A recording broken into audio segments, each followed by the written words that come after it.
Welcome back, everyone, to Punny Plays the Scholar, and I have received a little piece of mail from a Bert Ninetails. Let's see what this is all about.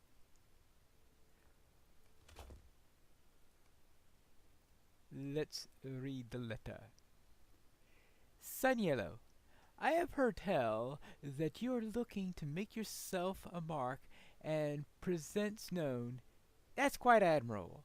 I think I may be able to assist you with this, but it will take some work. Bert Ninetails. So I need to bring this letter to Bert Ninetails. Now you notice though that Bert Ninetails doesn't do something like tell me where he's located.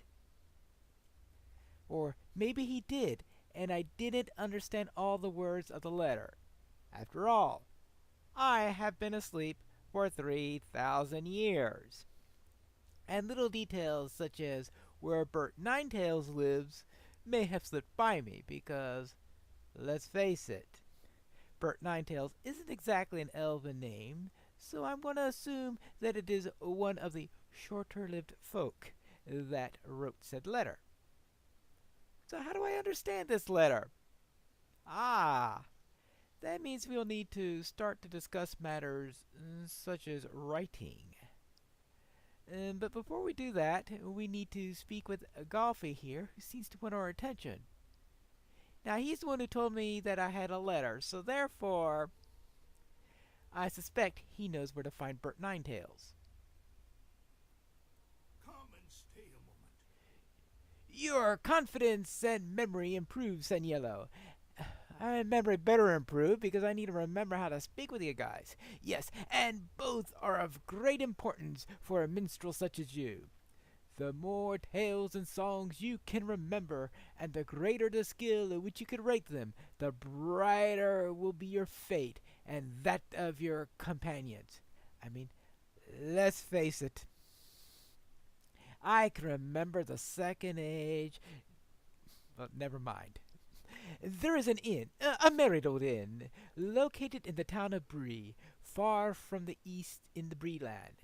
The Prancing Pony it is called, and its common room is often the haunt of minstrels and entertainers. The well-known minstrel Piper Prescott is often there of a time and is sure to have some advice for you. Look for Piper Prescott within the common room of the Prancing Pony, and you'll be sure to learn things of value. Alright, fine. I'll look for this Piper Prescott. But in return, I was wondering if you could do me a favor. Can you tell me where I can find a Bert Ninetails?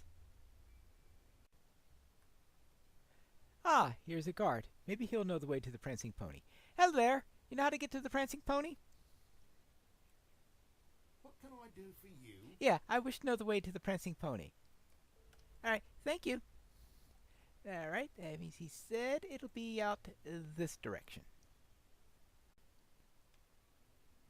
Ah, the Prancing Pony.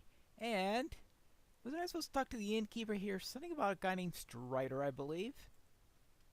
Hello there. I'm looking for a few people. The first person I'm looking for is someone by the name of Strider. How can I be of service? Was that you were looking for? Oh, Strider. Oh, yeah, yes. Well, not that it's my business and all, but I wouldn't go near that ranger out of the wild. He's a strange one. Not that he can't tell a rousing tale when he has a mind. All right. You're being questioned by someone who's 7,000 years old, and you think Strider is strange? Okay. Well, it's clear that you've no mind to listen to me. Strider keeps to himself mostly. From the common room, you turn left down the hall. Yes, all right. And now I've got some paying guests to attend to, and no time for chatting, if you know what I mean. And yes. I'm also looking for someone by the name of Piper Prescott and someone by the name of Bert Ninetails. You know either of those? Oh, they're in the common room. Oh, so much to do. Oh, yes. Oh, by the way, so many people coming and going these days. There is one guest, though, I'd rather do without, and that's that Strider fellow, even though he does pay his bill and all. Yes. Well, anyway, he's a brooding sort, like the darker corners of the inn that speaks with none. Well, most of the people are a bit feared of his ilk, you know. He's one of the rangers, as I said before. Anyway, from yeah, yes. Oh, I already told you where it's. Okay, never mind. Okay, fine. Now, where were we? Let's see. Well, hello. Could you please direct me to Bert Ninetails? Alright, let's see. How can I be of service? Yes, I am Bert Ninetails. It is good to see a friend. I think you will do nicely and welcome in assisting a friend. Yeah, who's this friend? Oh, Piper Prescott. Boy, Prescott really has a lot of friends, doesn't he? Well, I suppose so. Hello there, Piper Prescott. Hello there. Oh, welcome to the Pony, Sun Yellow. If you come with your tails at your ready, you will find a hearty welcome from the people here. They love a good song, especially if it is full of jest and cheer. I have heard a whisper or two that might make for a fine song, worthy of the room, and the singing of it could prove of use to you. So, it shall be, right? You will run a small errand for me, and you will write a song about your experience, and you will perform it right here in the pony. I will judge your performance and deem whether or not you should be rewarded. I have a feeling that most of the songs I have, you probably never heard before. Actually, they're probably in a language he's never heard before either. Maybe we'll skip that. Yes, anyway, the little folk of Bree are good, solid hobbits.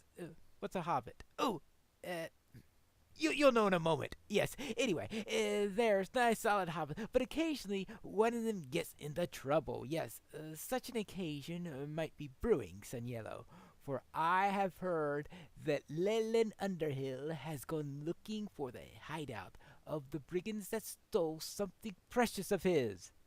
Fine Leland, help him to recover his stolen goods with your tale of the experience. We will then see what the reaction of these good people would be on the account. Yes, young Mr. Underhill can't have gotten very far yet. Look for him at the west gate of Breetown. Those are hobbits. When you said young, you didn't. They're older than they look. Believe me, I'm older than I look, so never mind. Let's see. Let's go out and find the west gate. Apparently, Eladon and Elra here left out the bit about hobbits. And, of course, we now come to the second part of the equation of language, and that is written language, scripts. Because, yes, we did have the question at the very beginning of how I understood what people said. But of course, there's also the matter of understanding of what people have written.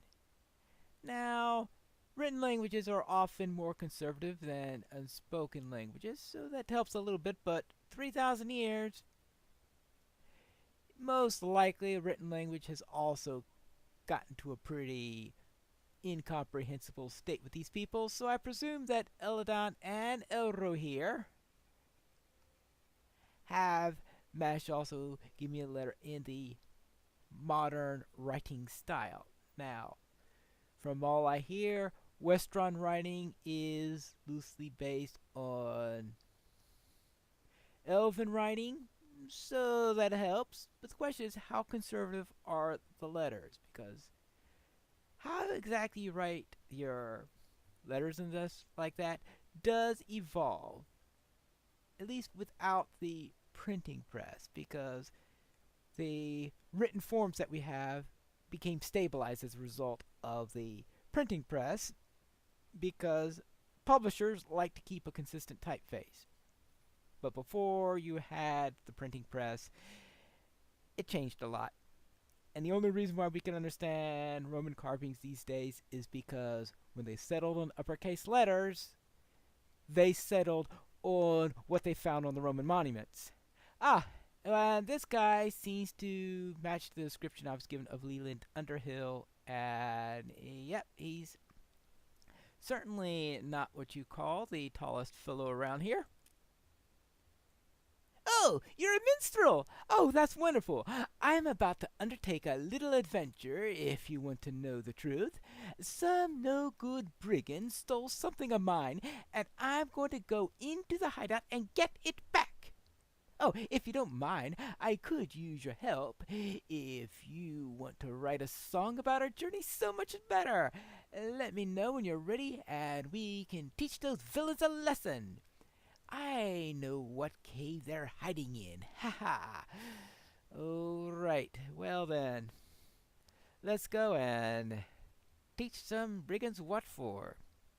Hoping for some new material with which to compose a song, the minstrel Piper Prescott has recruited young blood to aid the hobbit Leland Underhill retrieve some goods stolen from him by the brigands encamped throughout Breeland. Over here, my singing friend. All right. This is the hideout then. Yes. The man in charge of these brigands is called Holt Adderson, and he can't get away with this. Decent folk shouldn't have to worry about their things being stolen. Keep track of what happens, Sun Yellow, and maybe you can come up with a song that will stir the hearts of good folk and will warn villains such as these brigands not to stoop to crime. All right. Okay, let's go. We'll teach these lots a thing or two about decent manners. What, by beating on them?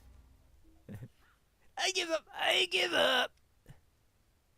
So, you have given up your villainous ways? Alright, good. So, we are these thieving. Oh, they're only level 10 too. For a level 15 quest, that's not exactly impressive. I give up. You should really have known better, honestly. Ah, the naivete of hobbits.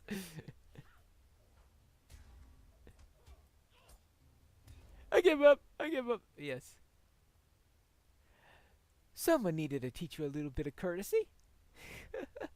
Ah, there he is. The man who stole my dinner. The dinner is the thing?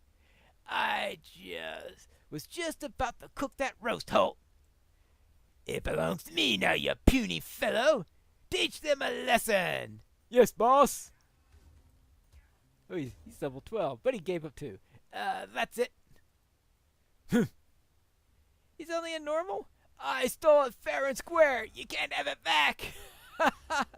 Fine, you win. I can't believe I was beaten by a hobbit. I see you're already gone and started cooking it. Luckily, I brought some utensils with me. If you swear that you're done villains, I'll roast it with you, Holt. I'll split the roast with you. Yeah, is there enough for me? Oh, boy. What a tale. A lovely day, isn't it? Let me just carve up this roast and we'll be off. Let me know when you're ready to go. All right after dinner, I guess. I am back. What can I do for you? The brigand stole Leland Underhill's lunch? Oh, that is too much. How very like a hobbit, getting all worked up about his meal. I have written down the tale exactly as you told me, Sun Yellow. Here you go. Oh, don't mind the smudges. They're your words, so you should be able to make them out well enough. Yes. And now, jump up onto one of the 3 tables in the center of the pony and sing the song. Let's see what your audience thinks of it. The Tale of Leland's Lunch. The Tale of Leland's Lunch. How nice and alliterative. Jump on the table? You're kidding me, aren't you? Right.